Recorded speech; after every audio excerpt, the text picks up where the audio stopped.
ભારત દેશનું યુવાધન અને લોકો આજે ડ્રગ્સ, દારૂ, સિગારેટ, પાન અને માવા સહિતના અનેક દૂષણોથી ઘેરાયેલું છે. યુવાધન બરબાદ થઈ રહ્યું છે ત્યારે એક ધાર્મિક સંસ્થાએ ભારત સરકાર સાથે હાથ ધર્યો અભિયાન. બ્રહ્મકુમારી અને ભારત સરકારના સંયુક્ત ઉપક્રમે 10 કરોડ નશામુક્ત અભિયાનની માળિયાહાટીના ખાતે કરાઈ હતી શરૂઆત. અત્રેના બ્રહ્મકુમારી સંસ્થાના ડાયમંડ પેલેસ ખાતે આ અભિયાનની શરૂઆત કરાઈ હતી. માળિયાહાટીના શહેર સહિત સમગ્ર દેશમાંથી 10 કરોડથી વધુ લોકોને નશામુક્ત કરવાની સાથે અભિયાન હાથ ધરાયું હતું અને આ તકે મામલતદાર કે વાળા તેમજ સામાજિક કાર્યકર મહેન્દ્રસિંહ ગાંધી તેમજ સ્થાનિક આગેવાનો, ધર્મપ્રેમીઓ સહિત મોટી સંખ્યામાં સંચાલન નીતાબેન બ્રહ્મકુમારીના સહિતના જોડાયા હતા. છે કે સિંગુર સાથે પ્રતાપસિંહ સોદિયા, માળિયાહાટીના.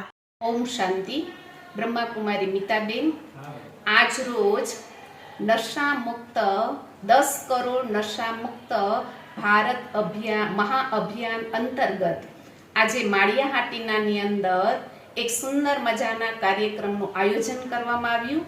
આ નશામુક્ત ભારત અભિયાન ભારત સરકાર અને બ્રહ્મકુમારીઝના MOU દ્વારા આ પ્રોગ્રામ નક્કી કરવામાં આવ્યો છે, જેનું આજે વડાપ્રધાન શ્રી નરેન્દ્ર મોદીએ વર્ચ્યુઅલ ઓપનિંગ કર્યું અને અમારા 10,000 સેવા કેન્દ્રોનું પણ આજ રોજ ઓપનિંગ થયું છે. એના અંતર્ગત માળિયાહાટીનાની અંદર આજે કે વાળા મામલતદાર સાહેબ, સંજયભાઈ ભૂત સરપંચ અને સામાજિક કાર્યકર મહેન્દ્રભાઈ ગાંધીની ઉપસ્થિતિની અંદર એનું ઉદ્ઘાટન કરવામાં આવ્યું અને બહોળી સંખ્યાની અંદર લોકોએ તેનો લાભ લીધો. નશાની લત શું છે અને નશાથી શું નુકસાની થાય છે એના વિશે માહિતી આપવામાં આવી અને બધાએ સાથે મળી અને પ્રતિજ્ઞા લીધી. ઓમ શાંતિ.